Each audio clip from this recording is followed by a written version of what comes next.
Bom dia, investidores e traders, bem-vindos ao Cego Dinheiro. O meu nome é Fagner Lima e vamos hoje falar sobre o dólar americano. E como sempre, começamos aqui pelo sentimento de risco. Sentimento de risco este global, que tem sido afetado maioritariamente por eventos nos Estados Unidos. E para os Estados Unidos, esta semana temos eventos bastante relevantes, como ontem as declarações de Scott Bessent em relação ao que vão fazer quanto a sanções ao Irão e a aliados do Irão.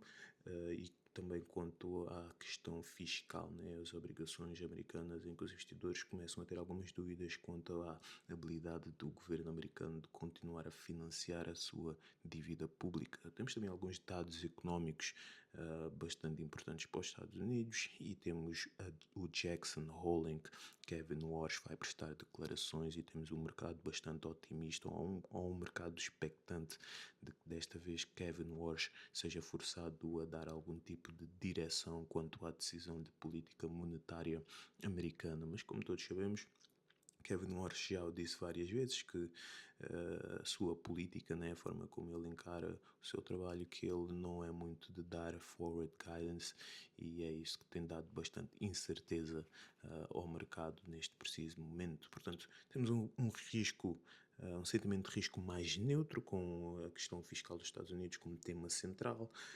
Outros temas temos a tensão comercial dos Estados Unidos-Canadá. Como sabemos, Trump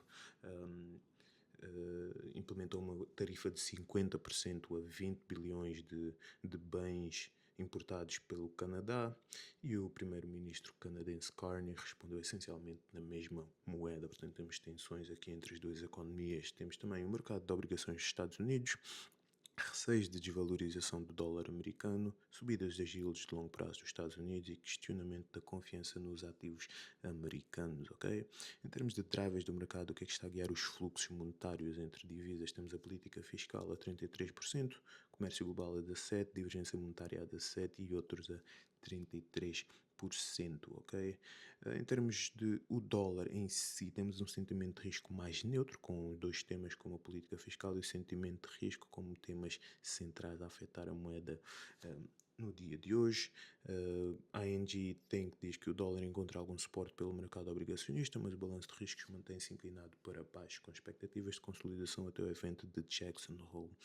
E nós concordamos porque, apesar de termos aqui um sentimento de risco mais neutro, este evento de Jackson Hole, caso Kevin Walsh não dê ao mercado aquilo que o mercado está à espera, que é algum tipo de direção quanto à decisão de política monetária americana, que iremos ver muito provavelmente uma reação negativa face ao dólar. Okay? KBC Bank diz que o dólar beneficiou ligeiramente de um sentimento de risco frágil, com o DXY a recuperar acima de 99 e a manter uma ligeira vantagem esta manhã.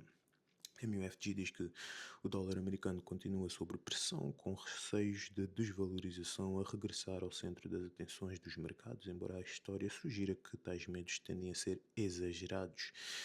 Ok. Passemos aqui à precificação. O que é que está precificado no dólar ao dia de hoje? Temos o momento do dólar em desaceleração devido a todos estes eventos e ainda o tema mais central, né? O elephant in the room, que é o conflito no Médio Oriente, em que parece que está a haver uma reescalada de tensões entre os dois, entre as duas nações, apesar de não ser em termos de guerra, e mais em termos económicos, em termos de sanções, certo? Temos também risco fiscal no longo prazo, Fed em pausa após a inflação moderada, alívio na curva longa dos Estados Unidos e yields longas americanas em alta.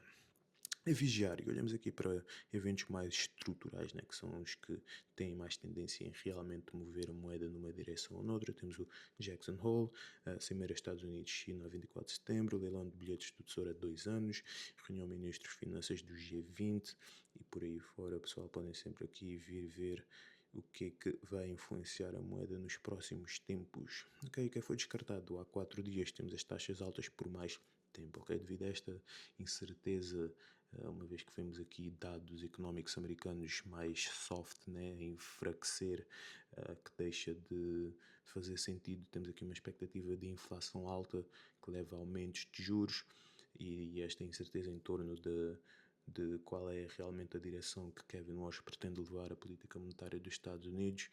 Pronto, isto faz com que esta retórica, não, esta narrativa das taxas altas por mais tempo deixe de ter tanto efeito no dólar. Ok, olhando para os alvos institucionais, temos o dólar australiano, dólar americano com um novo alvo de 0,72 a beneficiar o dólar australiano e euro-dólar com um novo alvo de 1,16 a beneficiar o dólar americano. Ok. Olhando para a voz do governador, o que é que foi dito por algum oficial americano, o mais recente foi ontem de Scott Bessent, em que ele diz que o secretário do Tesouro afirmou que os Estados Unidos dispõem de um vasto conjunto de ferramentas para manter as yields contidas, anunciando também a duplicação das recompras de obrigações do Tesouro. Ok, posicionamento, não temos nada para já, pares a observar. Com tanta incerteza em torno do dólar, passamos aqui para a secção de pausa e olhando para o euro-dólar, temos duas variáveis de 4, com a divergência de política a diminuir, a favorecer o euro, uma vez que as yields ou as expectativas de aumento de juros das Feds começam a desvanecer e o euro continua aqui com uma expectativa de aumentos de juros no futuro. Isto causa uma compressão das yields entre as duas economias, o que favorece o dólar, o euro, peço desculpa, que tem uma yield mais baixa do que o dólar, ok? Temos aqui algumas coisas ditas por desks e bancos e catalisadores, que é o Core PCE, e é o GDP preliminário para os Estados Unidos. Isto misturado com o Jackson Hole e declarações de Scott Bessent, temos aqui várias oportunidades de beneficiar do que quer que aconteça, seja bearish, seja bullish. Okay? Em termos de carry trades, regime global neutro, com tema fiscal central e carry trades off em torno de tanta incerteza no mercado neste preciso momento. Não, o mercado não tem aqui uma direção clara sobre o que há de acontecer nos próximos tempos. E com isso dito, continuamos a ter aqui o dólar em terceiro lugar, com uma yield real de 2,35. Num cenário de risk on, o dólar iria beneficiar de carry trades, apesar de termos carry trades off. Eu noto que os investidores continuam a entrar em trades de carry, usando o yen japonês e o franco suíço como moedas base, mas o dólar não é a moeda mais indicada, não é, neste preciso momento, uma vez que existe tanta incerteza em torno do que há de acontecer dentro da sua economia e em relação à decisão do Banco Central americano. Ok, pessoal, isto é assim uma overview rápida do dólar americano. Pessoal, prestem atenção ao nosso programa fundador. Os lugares têm ido devagar, mas têm ido. Temos 87 lugares de 100 para ter acesso a 20% de desconto vitalício uma vez que lancemos a plataforma. Ok, pessoal, espero bem que tenham uma boa semana de trading e, como sempre, sigam o dinheiro.